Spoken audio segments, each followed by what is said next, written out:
name of the Father, Son, and Holy Spirit. Amen. Amen.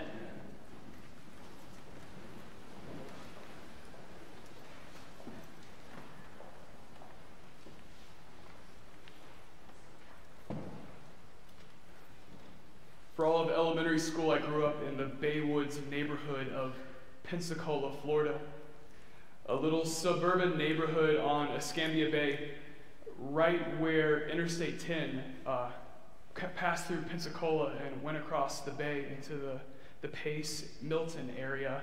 A couple miles around there was just this interweaving of streets and cul-de-sacs where I called the Baywoods neighborhood my home.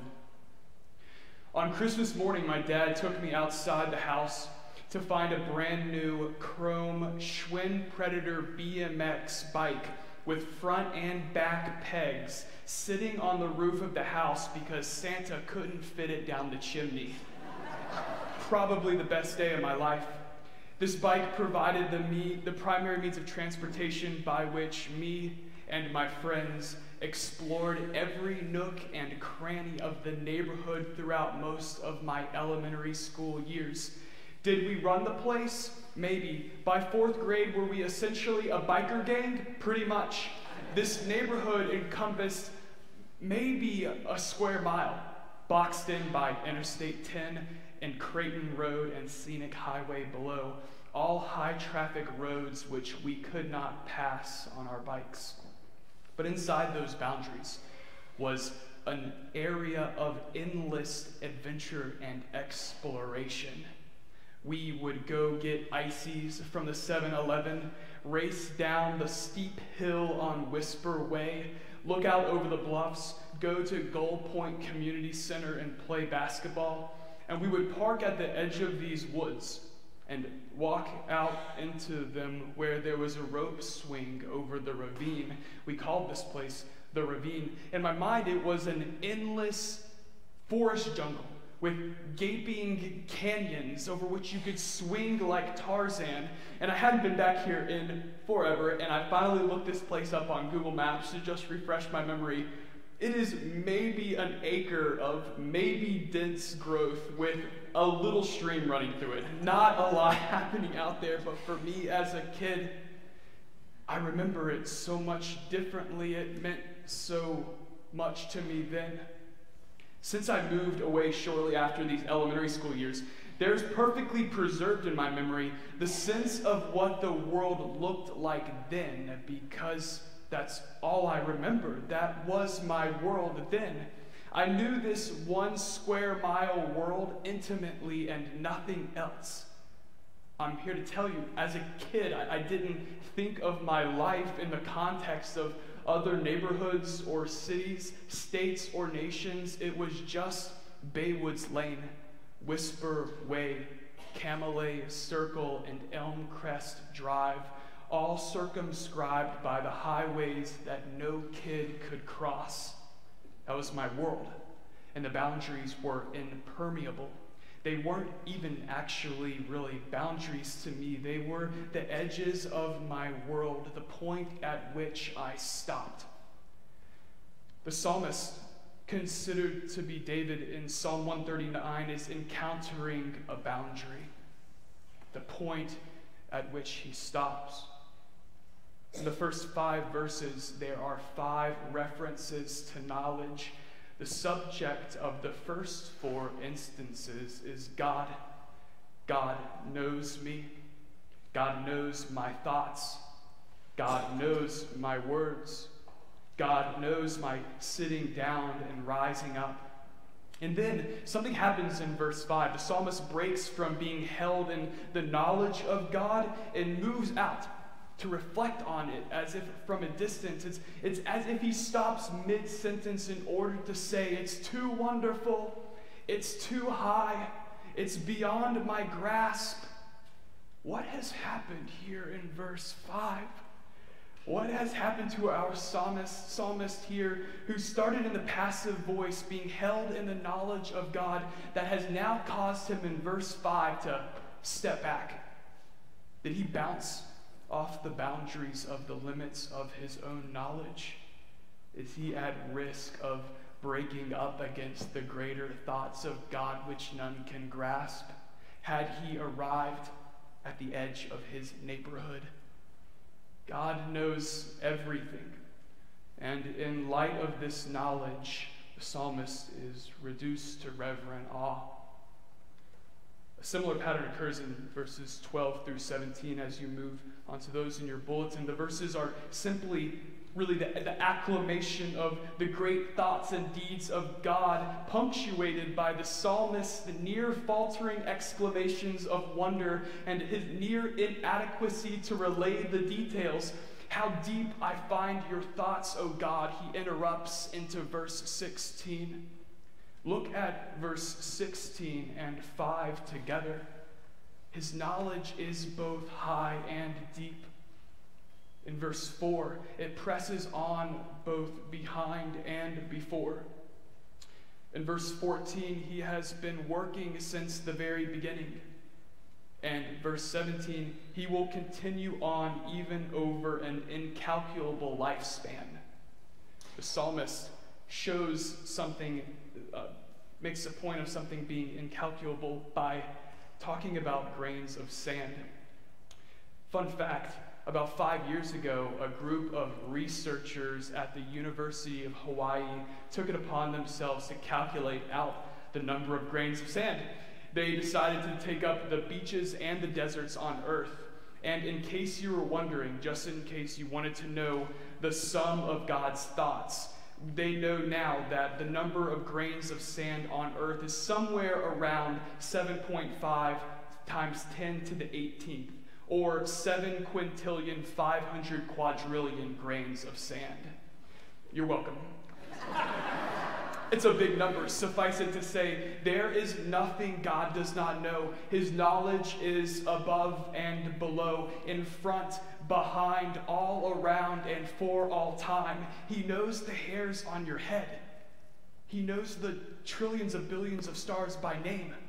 He knows that 500,000 atoms can line up shoulder to shoulder and hide behind the thickness of one hair from off of your head. God also knows that you may not be a math person and you glaze over when the preacher uses big numbers in a sermon. He probably knows whether you like high pulp orange juice or not, which all normal people should. He knows who will finally give the New England Patriots the beating they deserve.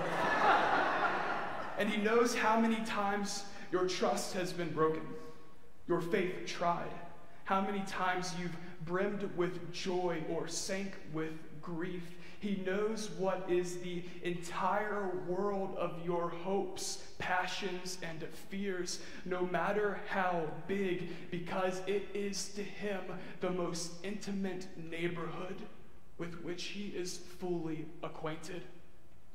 The borderlands of our being, the point at which I stop and God begins. And what's more, God does not simply know these things blindly like a supercomputer.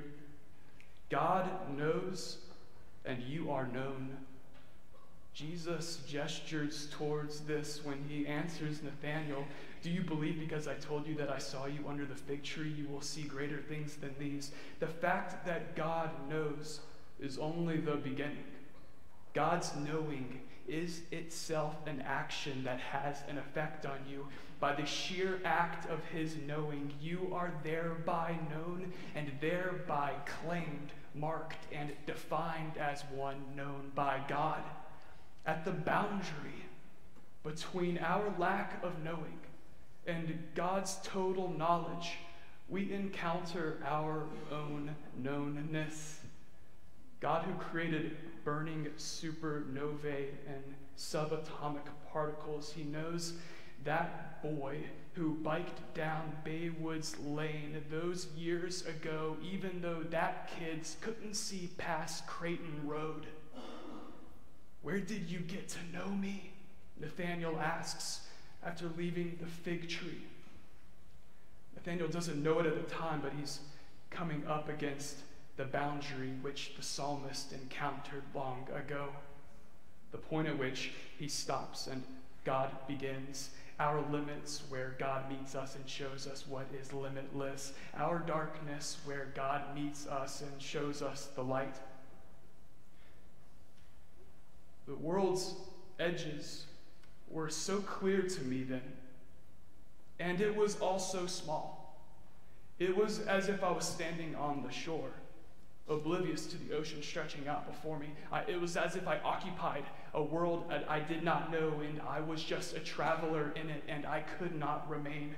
And so even today I marvel at the all too wonderful thought that I am God's, where I know so little and yet he cares for me. He who knows all, who sees beyond the edges that I've drawn around my world. How do we receive something like that? What are the 12 steps to being known perfectly by God?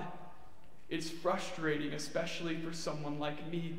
It's all in the passive action that the psalmist speaks of in the first 4 verses. He speaks in the passive voice. It is the art of seeing God here. It is equal parts the recognition of our limits, and it is also an attentiveness to the moments where God shows you, where he gives you that nagging sense that there is something greater. Be assured, when that happens, you will, like the psalmist, punctuate those moments with marvel, surprise, and perhaps disbelief. When God shows up, there's always a catch-22 quality to it. Because when God shows his bigness, you can be sure that you'll feel your littleness. And when God shows his majesty, that you will feel your insufficiency. But you are known in Jesus Christ. He is the living proof in the flesh and blood that God knows and cares for us deeper, higher than our most wondrous thoughts can begin to grasp. And yet he was born among us and lived and came into the darkness this Epiphany season as a light and shined. Don't be surprised then when God delivers you to your darkened boundaries first, just as the photo negative must be developed in the dark room before it's brought into the light. Jesus works in luminous darkness. In him we are fully known and fully loved, because the two must go together, and that is what he came to do in order to accomplish the Easter work, even now in our gospel lesson as he's gathering his disciples to begin. The invitation has been extended. Follow me. But it is not only an invitation to know, it's an invitation to be known. In being known, there we shall see and we shall rest. We shall rest and we shall love. We shall love and we shall praise. That is what shall be in the end without end. For what is our end but to arrive at the kingdom which has none?